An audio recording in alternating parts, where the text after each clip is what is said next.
بسم الله الرحمن الرحيم الحمد لله والصلاة والسلام على رسول الله صلى الله عليه وسلم. Brothers and sisters, we begin in the name of Allah, the most gracious, most merciful. Indeed, all praises belongs to Allah subhanahu wa ta'ala, and we ask Allah subhanahu wa ta'ala to send His peace and blessings upon our noble messenger Muhammad sallallahu alayhi wa sallam. Welcome everyone to this wonderful webinar with Shaykh Abu Eesa, Ni'matullah. A brief introduction about Shaykh Abu Eesa, Ni'matullah, before I turn it over to him. He's one of the most popular scholars in the UK, and is simply known globally as AE, Abu Eesa. And he has unique ability to combine experience and knowledge and modern understanding, apply application of it, which is unique and very relevant to our times. He has been successfully leading Hajj groups around the world for over 20 years. He was born in London, England. He studied both pharmacy in University of Manchester and then anthropology. He then studied Arabic, Islamic law, and the Quran with its memorization from various scholars in a diverse array of locations in the East and the West. His time spent with many different teachers has led to a real variety of experiences and depth in Islamic sciences. Shaykh Abu Eesa is a senior instructor at the Al-Maghrib Institute, where he teaches the fiqh of Hajj as well as other subjects. He has previously served as resident scholar of masajids in South Manchester, also resident scholars of First Ethical Charitable Trust in Bolton, an organization that is dedicated to civic engagement in Islamic legal and financial education. He was the original founder of Prophetic Guidance and still remains as the main teacher presenting prophetic guidance classes and events such as the Last Testament play. His commentary, Al-Adab al-Mufrad class, is still aired today on Islamic TV channels. He is also the vice chair of Al-Qalam Sharia panel, the UK's premier fatwa body for legal and financial concerns.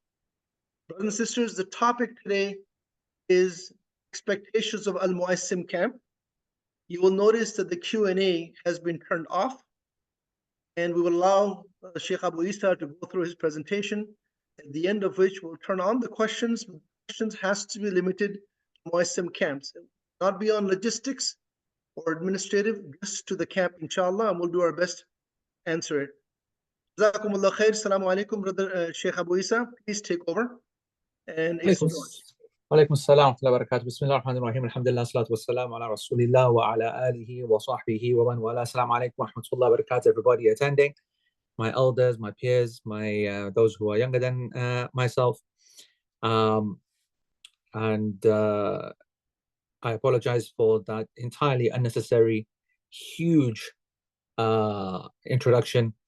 All that Brother Azhar needed to say is that I am one of the scholars at Dar es Salaam, and I run a number of the programs at Dar es Salaam and love every minute of it. And I'm here today with a very specific task. That task is to try to get you as best prepared in the next 30 odd minutes. Ibtisam is reminding me that everybody is younger than I am, which is just the kind of kind input, interjection that we expect from our wonderful Ibtisam. Good thing is I'm not a woman, I don't take that thing kind of personally.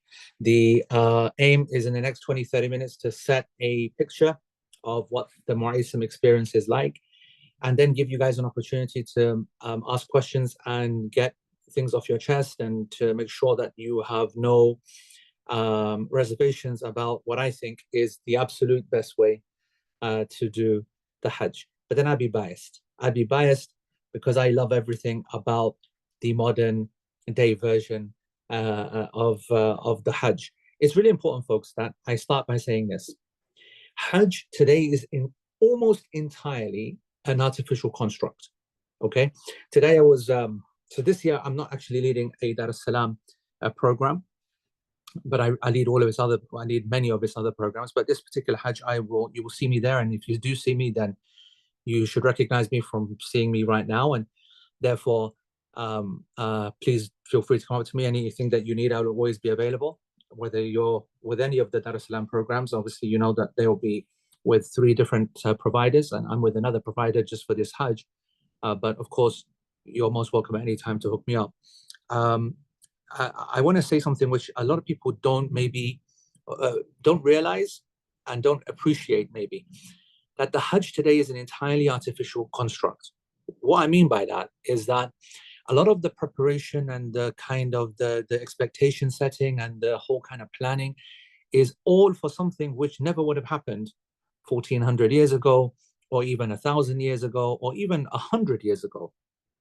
And it's ironic that what a person would consider to be a successful Hajj experience is basically how to get through its logistical challenges, as opposed to thinking of successful and not successful and problematic and difficult in terms of the actual acceptance of the Hajj by Allah subhanahu wa ta'ala, which is a shame.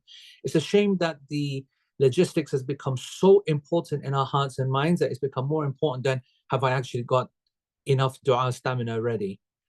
I normally start to go to my fingernails after 5 minutes when it comes to dua. How am I going to deal with 5 hours? How am I going to deal with 5 hours? Do I even have enough 5 hours worth of requests to ask to Allah subhanahu wa ta'ala or not? Do I even remember the sins that I do? You know, tawbah. Tawbah, which we all know, tawbah, yeah? Every pack knows what tawbah means. All right? Tawbah has conditions. It's not just some kind of random statement that you say, in response to jokes. Tawbah.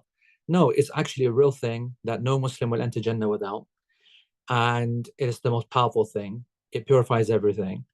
And one of its conditions is that you have to be regretful specifically for the exact sin that you have done. Other than, number one, to stop it, number two, to show grief over it, to then not go back to it, and to resolve and then to make istighfar in a formal way, meaning astaghfirullah wa atubu ilayk ya Rabb, from that particular sin. For it to be accepted by Allah subhanahu wa ta'ala, you have to articulate and visualize the sin. Have you downloaded all your sin list? Have you been aware of the amount of sins that you have done and the types and the specific ones, especially the bigger ones that need a specific act of tawbah to fix them? These are the kind of things that have occupied the minds and hearts of people that have been going to Hajj for donkey's years, right? But in our modern time, it's about, like today, I got a message from someone who said, I have a skin condition and I have a real problem with the AC. I have to room with a person that is not going to put the AC on. Which 5 days before I leave, with the rooming done for our group about a month ago, is the impossible request and can't be granted, let alone even be considered, considering that, as you all will experience, you're going to be sharing maybe 100, 200, 300 mans to a tent. Mans in the generic form, meaning men and women in their own tents, where the AC will be going on, off. Now, when you think about that, this is going to be a game changer for this young lady, right? It's going to mean everything in terms of, for her mentally right now, is making or breaking her Hajj experience. Can you imagine that the refrigeration of a air zone by an electronic product that sucks in hot air and reduces it using water and cools it down is going to be the maker or the breaker of a person's Hajj? Can you believe that a person being 3 kilometers away from, or 4 kilometers away from the Jamarat, as opposed to a kilometer, is in their hearts and minds the worst development of the Hajj from phase 1 to phase 2, when you're expecting to be in Majar al-Kabsh and you ended up in Almuaisim? Can you imagine that 2 kilometer, 3 kilometer difference walk in a trip in which you will probably walk about 200 kilometers? That's me being conservative. Everybody will. And many of the people in this call will be in the luxury packages, in which your Medina front row hotels and the Makkah front row hotels are as front row as it gets, as close as it gets. You can't get any closer. Might as well live in a masjid, yani, okay? But then they realize, oh sugar, being front row in the haram still means you have to walk a kilometer just across the courtyard, and requires another kilometer just to get to the front of the saf in the masjid. Oh sugar, you want me to do tawaf as well? Okay then. What's that? You mean going around the Kaaba is 3.5 kilometers? Oh right. What's that?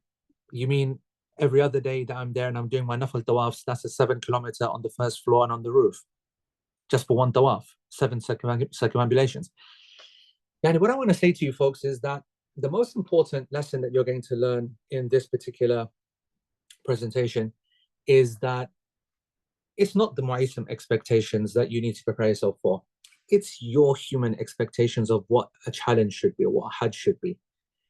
And if you let this big M word, Muaisim, the tent that I'm in, the location that I'm in, become the dominant factor in your heart and mind, it will remain that, and you will have the worst Hajj experience ever. Whereas if you do what I tell my groups to do always, and you turn the whole thing on its head, and remember this phrase, embrace the madness. Okay, you've done it once already with Nusuk. All right, you've seen what I now consider to be the Hajj before the Hajj. Certainly based upon last year's experience, this year less so. Truly, everyone hears the rumors about Hajj that it's tough and whatever, whatnot. I can tell you now that the Nusuk experience last year and this year would equal some of the actual Hajj experiences in terms of psychological trauma and stress of the last 25 years. Like, I can sum up the kind of stuff that goes wrong and happens and the amount of tiredness and the amount of, whatever. And I could say that the pre-Hajj experience has genuinely now in modern times in the new system has become its own Hajj. It's become its own expiation of sins. I think anybody that goes through the Hajj experience, whether they're successful or not, has actually performed a Hajj, quote unquote, certainly in a legal sense, certainly in a sin expiation sense, if not maybe a technical signed up for the one of your lifetime sense. Okay. And so I hope that you realize that when you went through that, there's a sense of joy and a sense of relief once you've been through it. Then you look back on it and you always say to yourself, you know what, it wasn't that bad. It wasn't that bad. And that's when you realize that it doesn't matter what you go through. You can go through death, you can go through loss, you can go through all kinds of madness.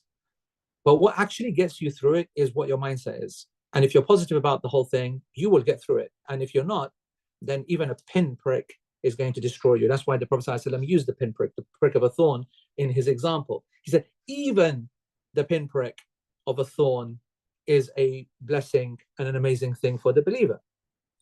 All based upon your mindset. If you have the wrong mindset, it's like effing and blinding and you kick the whole, the whole rose bush down and destroy it and burn it to the ground. You could react like that. That's an acceptable human reaction, but it's not an acceptable Muslim reaction. It's not an acceptable believer action. That's why the Prophet ﷺ said the example of the believer. And so what I want to say to you is that regardless of what happens in the Hajj, regardless of whether you are in Majar al-Kabsh or what these people used to call VIP, whether you're closer, whether you're not, whether you're in a back row hotel, second row hotel, front row hotel, I want you to write off these next 2-3 weeks. I want you to write it off and put it all in the category of, I am now that baqarah that's going to go and get sacrificed for the sake of Allah subhanahu wa ta'ala before I sacrifice the actual baqarah. There'll be an actual baqarah that will be sacrificed, but first I'm going to sacrifice myself. I'm taking my ego first of all, taking my desires and my wishes. I'm taking my comfort levels and my comfort zone, and I'm throwing that straight onto the altar to be sacrificed for Allah subhanahu wa ta'ala. That's got to be your dominant reality. All right. And I want you all to remember this from this small presentation, that reduce all of your expectations. And I'm not here making excuse for, believe me, you don't need to tell me. All right. I'm not a corporate. I'm one of you guys. I'm not a company. I'm not a corporate entity. Okay. I'm not a travel agent. I'm not a Saudi partner. I'm not a Saudi company either. So I'm on your side. But I want to say to you that absolutely, when you pay 10 grand or $15,000 or $13,000 or whatever it is that you've paid, you expect to be looked after. I want to say to you that not to make excuses for any of these partners or whatnot, you've got to see that money is also being thrown on the altar of sacrifice for Allah subhanahu wa ta'ala. You've got to stop thinking of American consumer rights. You've got to stop thinking of my human rights. You've got to stop thinking of any rights. You've got to take all your rights and throw that onto the altar as well. And that, again, is not to excuse pathetic behavior or unprofessional behavior.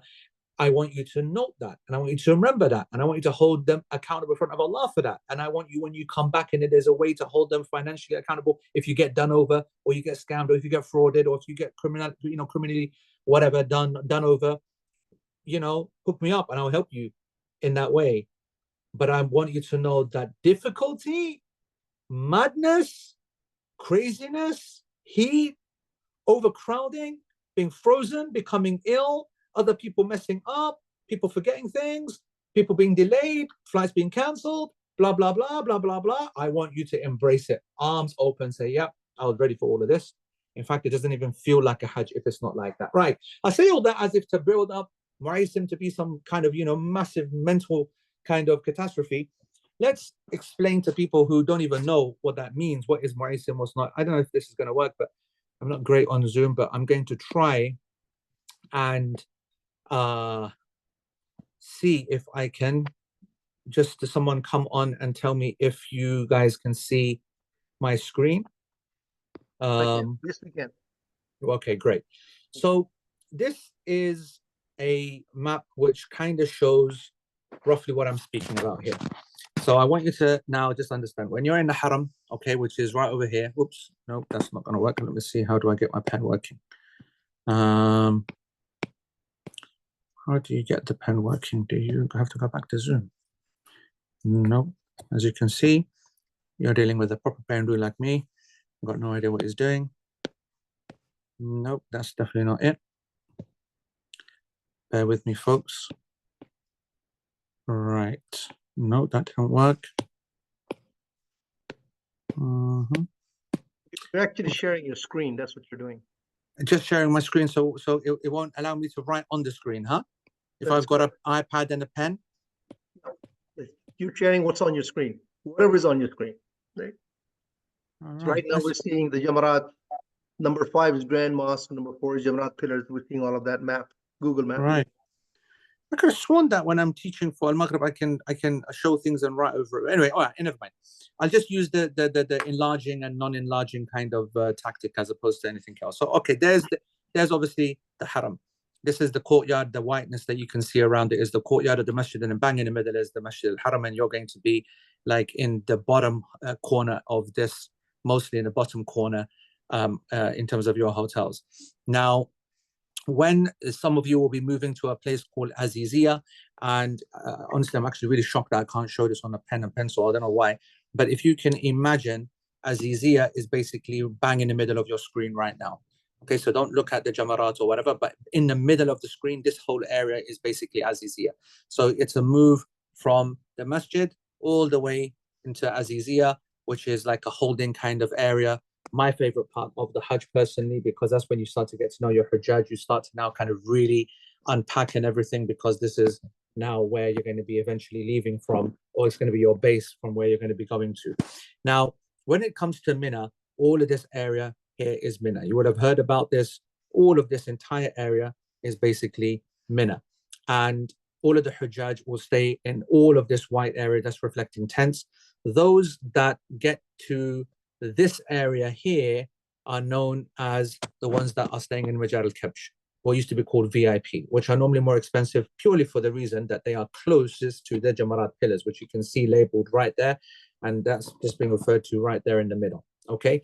Now, the idea of that being the prize, effectively the one that's sold for the highest sum of money, is only because everybody throughout the days of Mina needs to come here. Otherwise, nobody would care about this area.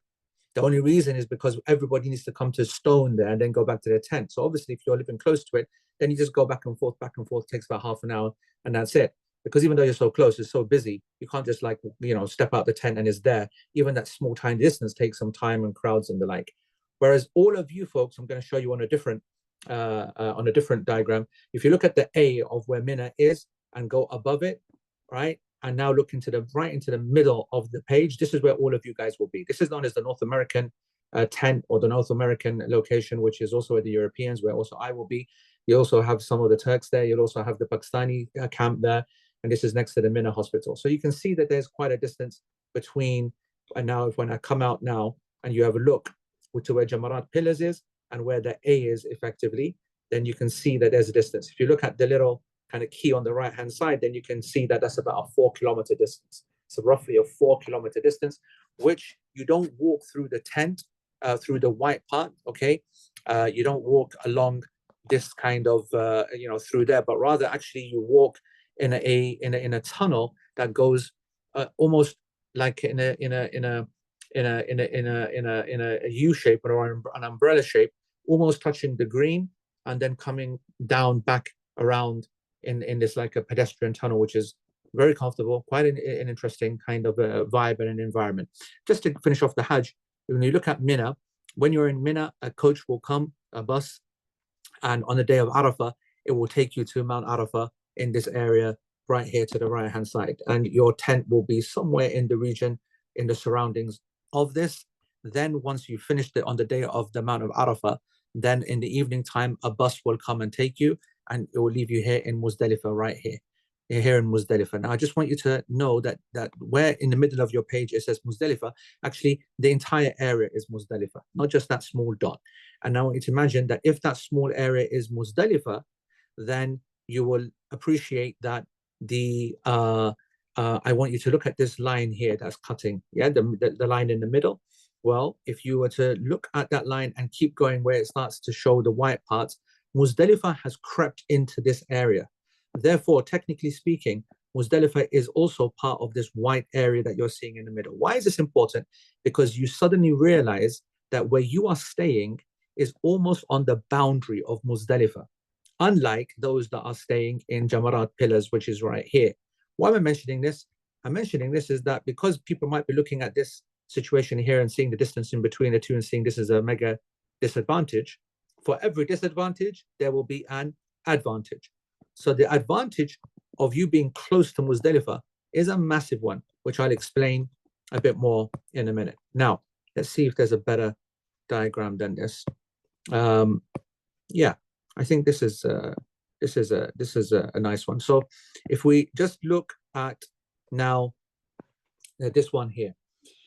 So what will a Hajj look like? Okay, obviously there's so many lectures that you've been to, part of all of your lessons and scholars and all the people under your groups. I'm sure they're dealing everything with you. So I'm going to be very specific and assume that you know everything. I'm now just going to focus on what a Almuaisim experience would look like. If you imagine right here where it says Muzdalifah Garden, okay, right, just here. So I want you to get that idea for Muzdalifah Garden. I want you to imagine your nighttime, okay, is where you see this where it says pedestrian road 1. And man, this map's amazing. This must be one of those, like, I didn't realize this map was so great, right? So you see all this rocky kind of stuff, okay? I want you to get ready because you are going to be sleeping on this area. Yep, there'll be some kind of rough carpets underneath, but as basic as it gets. As people have explained to you, Muzdalifah is a night in front of the stars, open sky. It's as visceral and raw as it gets. Everybody will be, there'll be some carpets laid down, but you want to be expecting a very interesting experience in that manner. And that's roughly where you're going to be sleeping. I want you to, you can see just there that there's, people have dropped pins on this. There's in the top right hand corner, some group has put Atlas towards Muzdalifah. All of this area here, everybody, all the 2-3 million people will be occupying this entire area, a mixture of roads and mud tracks and dirt and everything. Everyone's going to be sleeping in this whole area. This whole area now that's covering the screen, all of this is Muzdalifah. And so when you have arrived, okay, and spent the night here and woken up in the morning, the first and most dominant feature of the Almuaisim experience when you're a Almuaisim is that you are walking everywhere as opposed to training and coaching everywhere. Now, I'm going to give you the example, the difference between the Almuaisim experience and the Majal Kabsh. For those people who are in the Majal Kabsh camp, what they will tend to be doing is that their sleeping area will be in the dirt more near here, for example, right? In these areas, or in these road areas. There's no tents there, okay? It's going to be on rough ground or on the concrete, etc. And then in the morning, what they will do is that they will then get into this, can you see this Muzdalifah train station? They would then basically start queuing up for here, and then they will catch this train, and this train would then get them and take them all the way, right? This train, and all of you are thinking, man, I wish I could get that train. And you can see that it's going through Mina tents all the way, etc., etc. And I'm not here to poop all over the Majar Kabsh program, but I'm going to do it anyway. So once you come and you follow this train, it goes all the way until it drops you off somewhere here, okay? And then when it gets off here, then you're going to basically walk down and go to your tent, which is your Majal Kabsh tents, which are somewhere in this region, like here in these kind of areas, right? This is what a Majal Kabsh program would have done. You're looking at that and thinking, man, that's amazing. They were able to get into a train and get across all the way from where we were last night and get a train to their tent. That's what you're thinking. All right, so start from at the bottom there at Muzdalifah train station and go all the way to Mina train station. Let me tell you something. It sometimes can take 1 or 2 hours just to get onto the train. It can sometimes take longer than that. The rush for that train station is insane and a madness. If you think that when you get off that train station, that it's just like getting off at New York Central or whatever, well, that's pretty rough. Think of a smaller station, think of a nice, easier, less busier station, then you're living in a dream world. To then get through the masses from your train station to get to the Majal Kabsh tent, that itself could take another half an hour, an hour. Meaning that whatever you may think, there are no shortcuts and easy ways for Hajj. People will look at that and think, this is fantastic, this is brilliant. And I will say to you that every single time after having experienced the train, I'm so happy, and I thank Allah subhanahu wa ta'ala that I am the simple people amongst the folks who are in Almuaisim, where we're going to end up walking. So now that you've seen the other side, what would we be doing? What is our experience? Okay, let's now zoom out a little bit and remind ourselves. Where it says Muzdalifah right there in the middle, okay? Remember, that's where we're all staying. Just at the bottom left of it, you can see the train spot there. That train spot, as I said, would be what would be taken. That would take you all the way up to where it says, if you keep going along that diagonal to the very last one, if you look at the very last train stop, you can see that it says Mursalat underneath it, Aziziyah to the left of it, Masjid al-Khayf to the right of it, Jamaat al-Aqaba al-Kubra above it. That's the train route. Now, I want you to go back to Muzdalifah again, where it says bus road, where it says number 7, this number 7 in the middle, okay? That's where you are. You are instead going to walk it. And you're going to walk it where? In the morning, you're going to walk a walk that's about 35, 40 minutes, okay? And you're going to walk to your tent. And your tent is where it's the hospital sign. So I'm going to now just bring it up. You can see that you're going to walk, and arrive right to where this hospital is. And you can see now North American camp. Now, this North American camp is one of many camps that are in this area. That's where the Europeans are. That's where the vast majority of all the tents are. Now you can start seeing Mina North American tent. You can start seeing more and more. This hospital is the key kind of road, the landmark. So once you arrive at this hospital, once you've done this walk 35, 40 minutes, you arrive back at your tent. And this is on the day of Eid, the 10th of the Hijjah, the day of Hajj, the main day. And now you've got options. The first thing I want to say to you is that you're now back in your tent and you are now in control. You are now in control of what your strategy for the rest of the day is. You all know, because of what you've studied with your other scholars, that the rest of this day is a mixture of doing either deciding not to do all of everything on the same day or actually doing everything on the same day. I will be advising you all, inshallah, if you're in good health and you've been practicing and you've been doing your exercises you should have been, and as your groups have been setting schedules out for you to doing all your walks every single day and getting fit, doing exercises, and also doing heat resistance, so therefore putting lots and lots of clothes on and make yourself sweat, using lots of plastic, making yourself sweat, because the heat is it's not reproducible. It's not possible for you to get yourself ready for how hot it's going to be, how dry it's going to be. That is something you have to mentally be ready for. So if you've been doing everything, then you'll know that the day itself is going to be a tough day. You cannot hide that. Now, strategy can change that. If we've got people who are absolutely unable to walk, then you'll have obviously the helpers with you of the family that were pushing them on a wheelchair. If there's nobody with them, then they might need to then do another strategy, which we can deal with in the Q&A session.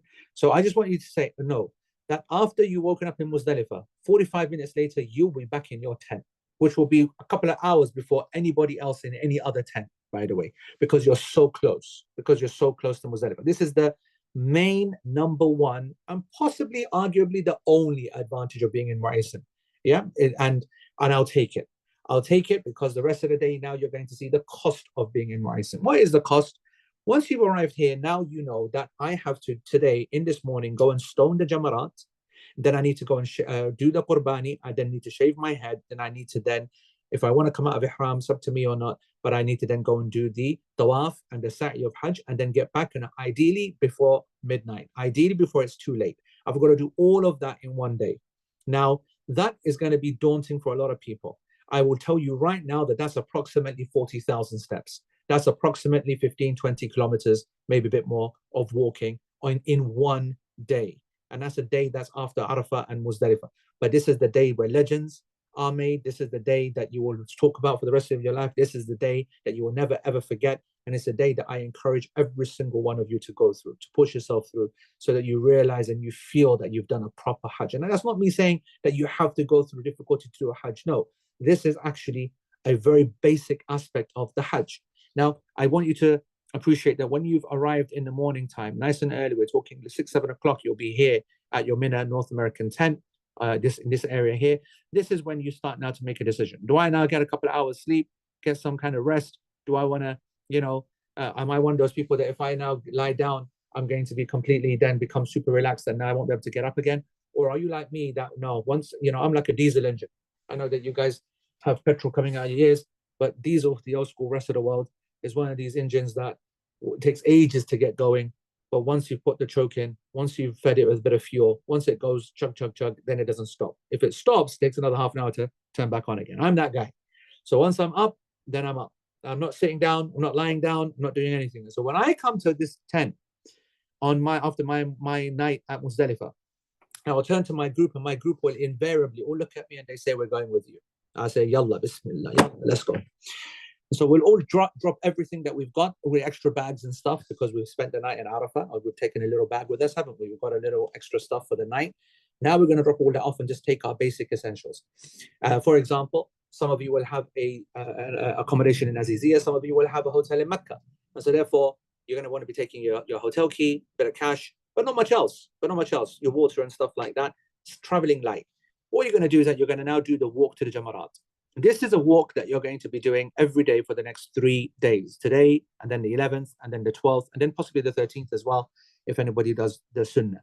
And this day is to this walk is to go and go to the Jamarat, which now you can see on your left-hand side, just entering the picture. Can you see that? Okay, I don't want to enlarge it too much so that I can keep it all. So if you just look to the left, you can see it says the small jamra and the large jamra. On the first day, as you know, you're only going to do the large one, but then every other day you're going to do the small, middle, and the large one. And I want you to know that you can see that there's a road tunnel. Can you see this kind of King Khalid road tunnel? I want you to imagine. Look to the right. Okay, so you can see the right-hand side, the hospital sign, and now look to the left, and you can see the jamra. And you need to get from there to there, right? So you know that you need to get from that hospital on the right-hand side to the Jamrat al-Aqaba, and you're going to do it going through this mountain ahead. This is a big mountain, all right, that's in front of you, and it's got a massive pedestrian thing that's been drilled through it. So you'll go through these tents at the top, and you will go all the way around, and this walk will take you about 50 minutes, all right? About 50 minutes, maybe an hour for those who are slow and when it's busy, and 40 minutes when you're walking at a time where it's less busy and it's less busy and the temperature is not so high. If you're going at a hot temperature, people will slow down naturally. This is how long the walk it takes to get to this Jamratul Aqaba, and that's when you will then stone. This will happen on the morning. Now, when you've arrived at this place here and stoned, okay, as you can see, when you've arrived here, I'm just going to give you an indication that you will enter into this complex from about, it's difficult to show here because it's obviously a map and it's a tunnel, but it's coming from the top here, right? And you will then come into the entrance, Jamarat third floor entrance, as it says, and you will walk basically, and then you will start there, and then you'll do the second one. Sorry, well, on the first day you won't do these two, but then every other day you will, and then you do the third. And then when you're here on the normal days of Hajj, meaning the 11th and the 12th, you'll take a right turn where it says escalator building 9. Obviously, all the signs are there, and it says go back to the Muaisim. And so you will basically go along this and enter through this hole here, basically. One way or the other, you're going to eventually end up through a tunnel which is connecting this, and you're going to enter back into a tunnel which you can't see, but is here. You see this big orange part? This orange part has actually entered into a tunnel that is now going underneath here. So you can see that this little, this thing here, this is the tunnel, and hundreds and thousands of people will be going there, chanting the talbiyah, and everything is a buzz. It's an absolute amazing sight. And you're going to go all the way through this mountain, underneath, through. I really apologize for how I'm doing this. I honestly thought that I could have my pen and pencil working, but it didn't. That's where it comes out. This is where it's come out. And once you come out through there, you carry on going, right? You carry on going, then you go through that one, and then you carry on going, and you carry on going, and you carry on until you come through to the North American tent here. So that's going to be every day, right? An hour there basically, and then an hour back. That's effectively the cost of the Muaisim experience. And for me, it's not a cost. It's a fantastic part of the experience. You got to realize that in your whole Mina day, you are doing nothing the whole day. It's not a period. When you stay in Mina for these 2, 3, 4 days, I want you to think about it. It's not a time for prayers. It's not a time for fasting. It's not a time for going to the haram. It's not imagine that, okay? Your prayer has been cut in half. Yeah, you're doing qasr. It's not a place to do the sunnah. You don't have masajid or anything like that there. It's haram to fast. These are the days of eating and drinking. So you got to ask yourself, what is it that you're even doing? And what you're doing there is mindset. You're developing yourself to be in remembrance of Allah, thinking about everything to do about Allah subhanahu wa ta'ala. And to go out and to go through that experience, honestly, is the highlight of the day. Wallah, is the highlight of the day. To come out and grab everybody, and everyone sets off together in a massive group, making talbiyah, and you're going all the way there. And that 1 hour is of, honestly, just remember that I said that, okay? Anyway, so that's a snapshot of what it looks like. Now, I just want to carry on for the day of Hajj itself. On the day of Hajj itself, once you've finished stoning the Jamrah, okay, so you now finished here, you're going to look to your group leader, and they're going to say to you, right, who's ready to go and do the rest of everything today? And you're going to say, absolutely, I am, because you want to get everything done. So now you're going to set off, okay? Now your sacrifice is being done for you right now at this time. So someone's going to tell you soon that the sacrifice is done. And as you now set off, depending upon where you are, so if you are in Aziziyah, then anywhere in all these areas, here is your building. If you have got an Aziziyah stay. If you've got an Aziziyah stay, you then go quickly and pop into your building. That's a great blessing of having a shifting program. You pop in, you have a shower, you shave your head, and you're able to come out of your ihram, depending upon the fiqh that you follow. I'll leave that to your scholars. And then you will then be able to get rid of the ihram, get fresh, and then back on the road to do the walk. And yes, you heard that right, the walk to the haram. Through this bridge here, along this road, this is a bridge, as you can see, the road has ended. Another tunnel that goes through this mountain, another fantastic walk, everybody making talbiyah, complete madness, comes out on the other side, and boom, right in front of the Kaaba. What a fantastic experience. Those people who don't have a place in Aziziyah, but rather are staying in the clock tower, for example, which is right here, right where it says the helicopter pad, or they are in, wait, is that the clock tower? Or it's that side anyway. So you've got either hotels there, or you've got the hotels on the other side, or wherever it is your hotels are. That's not the clock tower, sorry. That was the palace. Here's a clock tower. So whether you're in these hotels or whether you're in the Jabal Umar hotels on the left-hand side, then you've come here and you go there straight. Then you can shower up, shave your head, and then change your ihram, and then you enter in, and then you do your tawaf. Everybody will do a tawaf on this ground floor. There will be no permits needed. Everyone will be allowed, men and women, no problems. Unlike what it's like in Umrah.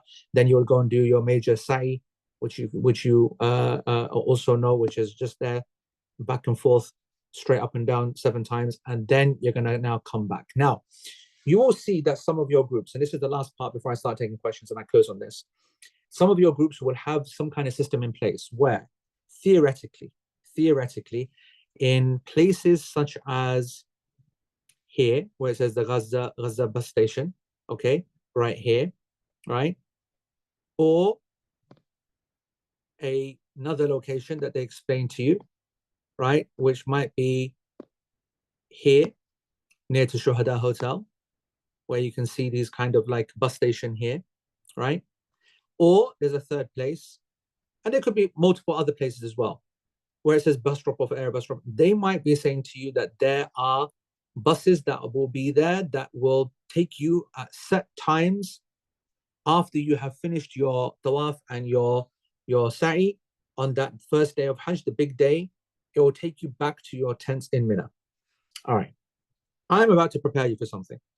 If they're able to do that, then they're able to do something that I have neither had done successfully in the last 25 years, or something that I never wait to be done successfully for the last 25 years. Simple as that. Okay? It's not something I expect. It's not something I am even wanting, because the difficulty in finding those places, the difficulty then getting on those buses with the amount of people that need it. But worse than worse is that the buses themselves, how long it takes to get back. Roads are completely full. Everything is completely packed. And then them coming all the way, trying their absolute darndest to get in to Mina, and then realizing that the police have closed off all the roads. And therefore, they can only theoretically drop you off in two places. The first place is right out here, outside the entrance of Mina, which is in this area here, or and that's, by the way, if you've been able to get on that bus, and that's if you are fortunate enough even for the bus to make it that far, or I've made everyone dizzy, I know. I hope no one has any seizures or any fits. Or it's going to drop you off where it says Bin Dawood hypermarket here, right? Somewhere in this region. Now, by the way, don't worry too much about getting lost in things with Google and pins and with Apple AirTags that people will leave in their tents and stuff so that you can connect to it. That's not going to be the problem. I just want you to know that buses trying to drop you off places is not a very successful model in getting people back, even to Majal al-Kabsh, frankly, let alone your tents here in Almuaisim. Why am I saying that? I'm not saying that, therefore, you shouldn't be doing that, especially some of you might be, very, very, challenged in terms of physical fitness or illness, and you might be forced to do that. But I'm telling you that, in my personal opinion, you should go into Hajj expecting to walk everything. And your own feet, and relying upon your own feet, will have the best Hajj. No traffic gets in your way, no rules get in the way, no roadblocks get in the way, no waiting for other people, no trying to find certain things, no fighting with other people. It is the best way. And so therefore, if you've done everything like I've said, done it properly by having a quick little fresh up in your Mina tent, and then a quick fresh up in your Aziziyah, or a quick fresh up in your Haram area, whatever, then you get ready for the walk back, or at least catch a taxi or anything that gets you back to the Aziziyah region, and then you enter through the Mina entrance, the Mina tent entrance, back through the Jamra, and then you basically make your way back either through the pedestrian tunnel or walk all the way through the Mina tents. All of this is what your experience will be like. And I want to say to you that you'll have guides that will be with you that will help you in this. There's lots of road signs, and as I said, Google will be your best friend as well. Now, in my opinion, what you experience in this way is actually ironically closer to what would happen at the time of the Prophet ﷺ than anything else. That doesn't mean that those who are in Majal al-Kabsh won't, and that doesn't mean that theirs is vastly different in reward or anything like that.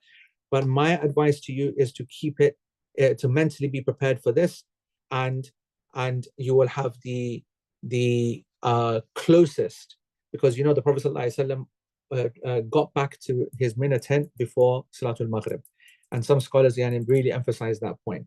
And if you are always on the go and keeping active, you have a good chance of that happening. Just before I close, I just want to show you a video. This video here, just because some people don't know even what it's like inside the tent and they're worried. I can tell you that the tents are being run by a company called Rajahi this year, and they did a pretty good job last year, I have to say, right? And they're doing they've got the same contract this year. They are far better than what it used to be. Last year's experience was like a VIP experience. Let's see if this shows you. Now, this is the actual. Is this working?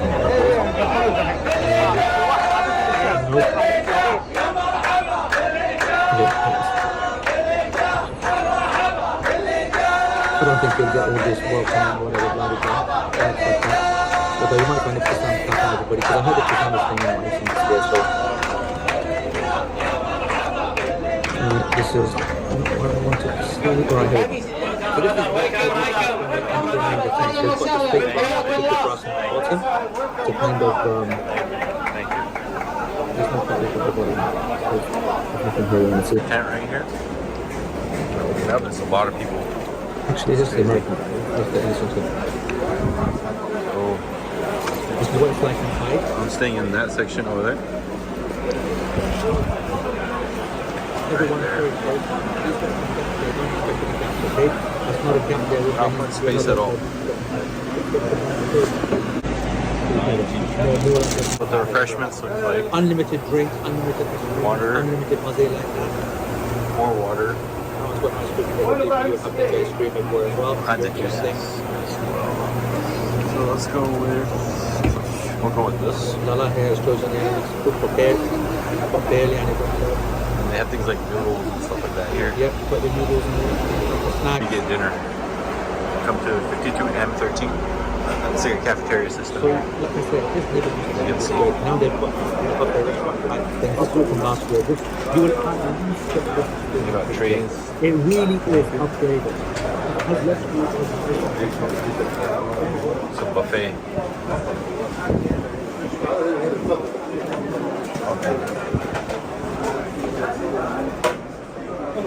Might not be what program 6 and program 5.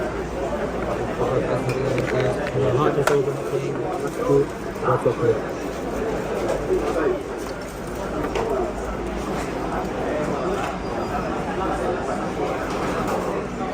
You even get cucumbers, alright? That's surely got to be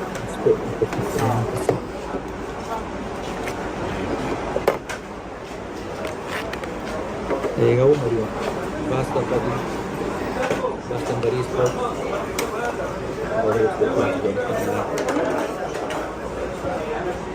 Thank you. No bush salad, that's what you have. This is way too hot. هذا حلا. Thank you so much. Thank you. Thank you very much, sir. Right, so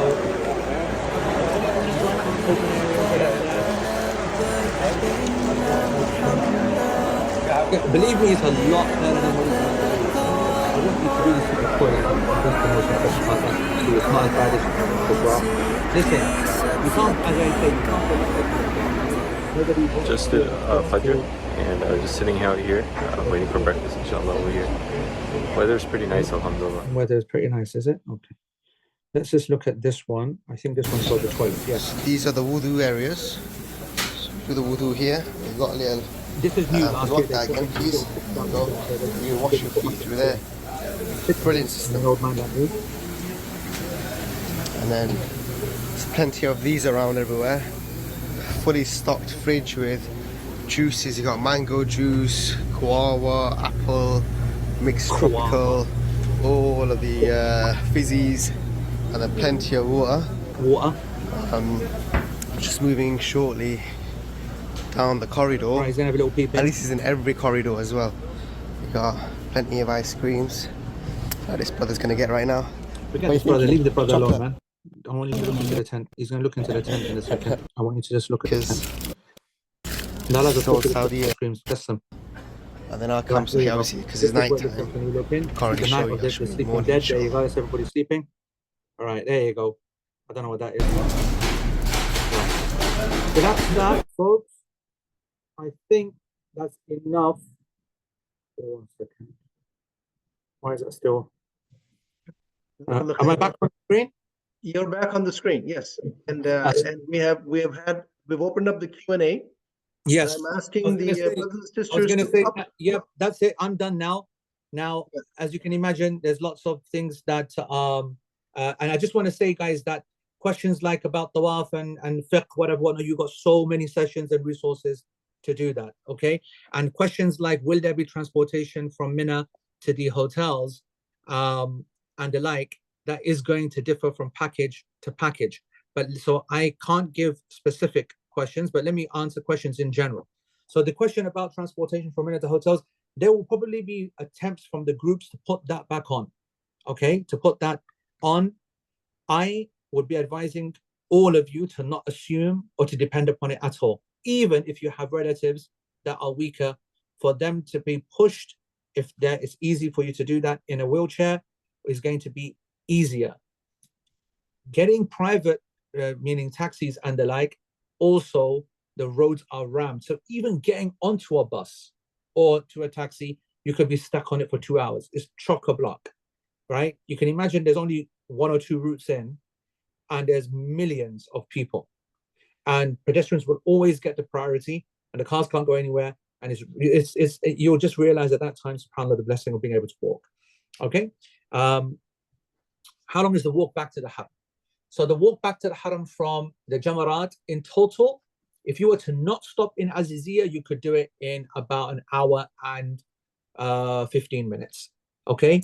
If you stop at Aziziyah, then it depends on where you're going. So for example, where my Aziziyah building is this year, from the Jamarat to the building is about 15 minutes. And then from the Aziziyah building to the haram is about an hour. But if you have got an Aziziyah building which is a bit backwards, right, then it might take you an hour to walk to the Aziziyah building from the Jamarat, and it might take you an hour and a half because you've come further back from the haram to get to the haram. So this is all part of your strategy, which your group will no doubt help you about, okay? But if you keep it generic and say, I'm not going to any buildings, I'm going straight to the haram from Jamarat, which is, by the way, what the millions of people will do. So all the people from every other country, that's exactly what they will be doing, okay? Then you'll see that the what's it called? You will see that the distance is obviously determined by these little variances. But if you were to walk straight from Jamarat to the haram, hour 10 minutes, hour 15 minutes, hour 5 minutes. There's a couple of routes, and if you take the pedestrianized one, which is the best one, and it's the one that's most covered and the one that's protected, hour 5 minutes. Okay. Is DST going to give us a structure for the day of Eid? Absolutely. They'll be telling you. Your group will all have strategies. My preference is always to offer different options to the Hujjaj, okay, so that they don't feel trapped in one. And in my opinion, though, I will give the pros and cons for each strategy. Obviously, some people will be forced to have to wait for whatever transport is available because they have zero ability of being able to walk or the like. But then those folks, I can't be presenting for those folks here, because for those folks, they won't be even able to do Jamarat. They wouldn't have been able to do the Jamarat even if they were in the VIP tents. And that's why the Prophet ﷺ allowed a person to deputize for them. So I will be deputizing for a number of people on my program, right? So there'll be, I know that they are very ill or very old, or they don't have helpers or whatever. Okay, well, if you're that person, that means you're not going to be going to Stone anyway. You could be right next to the Jamarat and you can't be going, because even if you live right next to the Jamarat in the £1 million tent, it still takes 20-30 minutes to get into the Jamarat. And you got to walk and you go up and you go. So you're going to be deputizing anyway. So for those folks, I'll be doing the stoning for them, and they will remain in their tent for the entire period of time. They don't need to worry about transport. Like, I'm not speaking about the extreme examples. For the extreme examples, there will even be a bus that will come to Muzdalifah and pick you up and take you to Mina, and then pick you up and take you back to your hotel. But what will the cost of that be? The cost of that will be is that at Muzdalifah, you will have to wait for hours. You might have to wait there for hours. The whole of the Muzdalifah will empty out. Everybody has left, and you're sitting there waiting for a bus, because that's the only time a bus can get into Muzdalifah. These are small areas, relatively speaking, and you're trying to get it in amongst millions of cars and vehicles and people and everything. So I want you to appreciate that. Absolutely, DST will give you a strategy for each day. What I've done is to open your eyes to the kind of expectations, make you realize that you might see things and you might be seeing red flags. It's nowhere near as bad as you may think, but you would absolutely be given leadership and examples of various ways of doing this. That's right, Habiba. You only spend the night of the 10th, the 10th morning, basically, in Muzdalifah, not the 11th and 12th. 11th and 12th, you're chilling in your tent, lovely tent. Yeah, on the question and answer, you'll see there is something called in the little twisty up there. If you can click on that and click on most upvote, then you'll see people who have voted most. Question will always go to the top. Most upvotes, got it. Yes. Select that. What do you get? Yeah. And so the problem is, am I sticking to your rules, because some people want me to show how to make wudu? No, that's what the folks have voted the most on. The questions, up to you whether how you want to answer. I'm saying that's the one that's got most votes. So for me to show how people make wudu using a small cup. It's up to you. You want to leave it up to the shuyukhs and the webinars. I do think that I should respect the scholars that you're going with and allow them to do that, Sana and anybody else, because I know, and by the way, I can't see any messages. Ahmed, you need to do it the other way. I can't see on Zoom.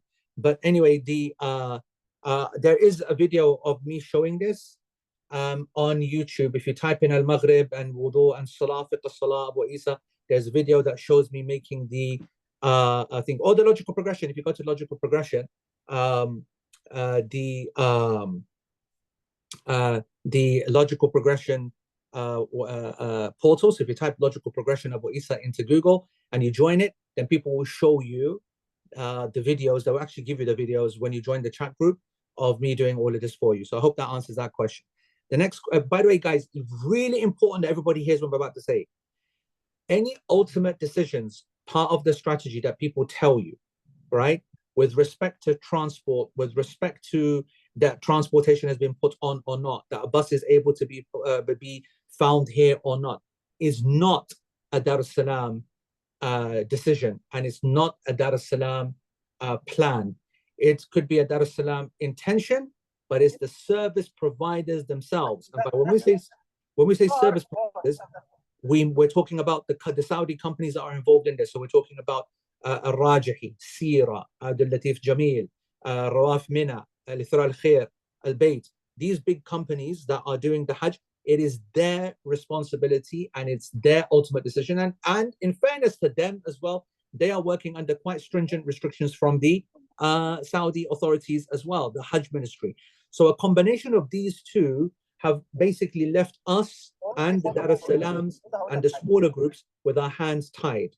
So we are restricted in what we can offer or as options. So I'm just giving you the overview. I'm also telling you that what nobody will stop is you doing it yourself with your own feet. And you will find many people and group leaders that will want to do that.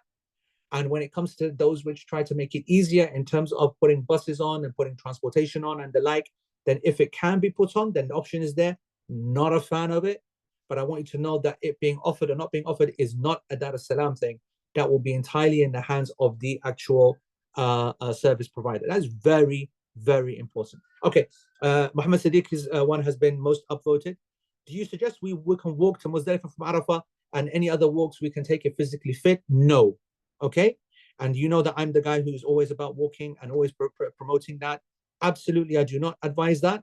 I advise you staying as long as possible in Arafah and to go on your bus area. To stay together at that time actually matters a lot, because to not just logistically, not just in terms of getting lost, it's actually very confusing to be in that area. And it's also difficult to get a place to sleep. And you've got a better chance being part of a group than as an individual. So number one, I do not suggest you walk to Muzdalifah from Arafah. Stick to your group plan with that. And number two, can you come out of the ihram after the sacrifice and shaving the hair and get back in ihram for tawaf and sa'i on the big day of Hajj? Again, I'm not going to get in the way of all of your scholars and the groups. You are in hundreds of different groups, by the way. Okay, so I can't speak to all of you. I can just tell you what I'll be telling my group, my teaching, that you can come out of your ihram after you have stoned and the qurbani has been done and the hair has been shaved. You can come out of your ihram at that stage. You can even come out of the ihram at that stage not knowing whether your qurbani has been done or not, okay? But it will be done, inshallah. And so by the time that you shave your head sometime later that morning, you can now come out of your ihram. You cannot have marital relations, but you can get rid of the ihram, which is the only thing we care about, all right? You can shower up, get back into normal clothes, and then you do the tawaf and sa'i. The tawaf and sa'i is not to be done in your ihram, meaning you don't have to. Some people actually prefer to do it. Some people prefer to do it. You know why? Because you are going to get soaked full of sweat and everything else when you do that tawaf, because you're not doing it at nighttime, you're doing it in the blazing sun, and you're going to be sweating, it's going to be hot. And so therefore, if you've got normal clothes on, they're going to get destroyed. And so actually, even though Islamically you are not required to have your ihram on, a load of people, and I do this sometimes, that I actually intentionally do it in my ihram so that when I then finish the tawaf and sa'i, I can throw that ihram in the bin, and I'm so happy I don't have to see it again. The rest of the Hajj, that ihram is not needed. So that's entirely a decision for you. You do not need to be in ihram for the tawaf and the sa'i. In terms of the third thing, that's outside the scope of this in terms of creating a Hajj list, a dua list. But I can tell you now that you've got a week to do it. That's the most important thing. On the 10th of Dhul Hijjah, hair color is allowed in Hajj, you should avoid hair color entirely. In my opinion, this is completely impermissible. Okay. On the 10th of Dhul Hijjah, we stone Jamarat al-Kubra, and then can we go straight to our hotel in the clock tower to shave and shower and leave ihram and then do Tawaf Ifadah? Yes, you can, Huda. That's exactly what I just said, and that's what you're doing. Are there restrooms in the tunnels to the Jamarat? No, there are not. There are not. Wait. There are not. But at halfway there, I think, is a set of toilets. At halfway. But I just want you to know that the maximum period of time that you would be without a toilet, from Muzdalifah toilets to your tent, is a 45-minute, and then an hour in between. So if you've had toilet issues, you'd go to toilet in Mina, in your tents. Then before you walk Jamrat, then that's when you would not have toilets. You would not have toilets done there, whatever. Okay. What's next? Tawaf al-Ifadah. Can it be done any day? Now, I'm going to answer this question because it has got something to do with the Muaisim strategy. Being in Muaisim and being that far away from the Haram, okay, and knowing that all the buses and all the rest of it are not possible, etc., especially for the very elderly or those who have been very hurt or injured or they're disabled or whatever it is, there's another decision that you can take, which is to delay the Tawaf al-Ifadah to another day, not the 10th, but to delay it until the 12th, for example, when you leave Mina entirely and you come back to your hotel in a clock tower, for example, and do your Tawaf and your Sa'i then. That is permissible, that is allowed, and it can be done sometimes to make it easy for you. Okay, folks? That's that one done. Can we have PDF of these maps? Your group will send you far better ones, far better ones. The ones that I've been using are rubbish, yeah?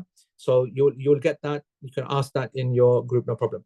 How will be offered the walking option opposed to the transport option? You won't be offered. The walking option is the default, okay? Transport option will be explained to you. I'm telling you, take the walking option or just do the walking option. Can we go from the Jamarat to the hotel? That's what you will be doing. All of you will be doing that. I always do that. Are there fans or cooling mechanisms? Yes, along the pedestrian routes. It is all fanned and there's water being sprinkled, and then there's small gaps in between where you're exposed to the sun, then suddenly it goes back again. So it's little parts of sun and then big tunnels, then little parts of sun, then big tunnels. We are told that we will be doing things as a group. This presentation is somewhat contrary. No. What I'm describing does not mean you're doing this by yourself. It means that a group will be walking and offer it as an option, or that there will be another group. So it's not like, first of all, no Hajj has all the group doing all one thing. Let me just make that clear. Do we need a fan for the long walks? I personally don't think so. We arrive in Medina, but the hotel is in Mecca. That's something I can't answer for, I'm afraid. What is the ruling for leaving for Arafah on the night of the 8th of Dhul Hijjah? This is permissible, okay? But it's not the Sunnah. It's not the Sunnah, but it's permissible if someone needs to do it. If most of the route is covered, do you think we need an umbrella? Absolutely, 100%. I used to be a hater against the umbrella approach. I used to think that that's for wusses and soft folks. And then I realized it's a game changer. It's an absolute game changer. And now I don't do Hajj without a UV umbrella. Small one, keep it small, 100%. Insisting everybody has an umbrella, access to an umbrella. That's all the questions answered with respect to the online Q&A thing that I can do. I think. If anyone is now... I think we've gone over by 8 minutes. So I think that's very nice. Jazakallah khair. Thank you so much, Shaykh Eesa. This has been recorded, as you know, brothers and sisters, and inshallah we will actually share this recording in our set of videos that we normally provide. So you should have that posted very soon, inshallah. Any closing remarks? Dua, inshallah, brother Shaykh Eesa? I will say this, that first of all, just to close, people keep asking about the umbrellas. Nusuk won't give you an umbrella. I'm not sure whether your package providers. Remember, this is not a there is an umbrella being provided. Right, because Dar es Salaam, you left at Dar es Salaam would give you an umbrella, would give you a taxi, would give you clothes, would give you thingy. Dar es Salaam, unfortunately, been giving everybody everything, but Dar es Salaam's hands are tied the package providers are the ones that control everything, and we're not allowed to brand things. We're not allowed to say we're Dar es Salaam over there. It's quite a tough situation. The levels of quality that we want to give as Western players, we are actually not even allowed to do. I know that sounds crazy, but they are in control of these things. So some things you will get, some things you won't get, depending on what package you're on. Please check with your group leaders. They will let you know. But there are also umbrellas you can buy over there, even if you don't get them. Don't worry about that too much at all. I end by saying this, folks, that the walking aspects of Hajj people are very, very stressed about. They become actually what the Hajj is. Every moment, every footstep, you will see that the Prophet ﷺ, when he spoke about the tawaf and he spoke about the sa'i, he speaks in footsteps. That each footstep is a removal of sin, a raising of rank, and an earning of a hasana. You've got to transfer that mindset to all of the Hajj. And remember that the word itself, Hajj, means to journey, to take that kind of route and that path to Allah subhanahu wa ta'ala. So I want you to have that kind of mentality, folks. Don't think of this in a negative sense. Positivity only from now until the end. May Allah subhanahu wa ta'ala make it easy upon you. May Allah subhanahu wa ta'ala accept it from you. And I look forward to seeing you guys out there. If you see me on the street, fist bump along the way. Sisters can just fist bump in the air. Assalamu alaikum wa rahmatullahi wa barakatuh. جزاكم الله خير وعليكم السلام ورحمة الله وبركاته.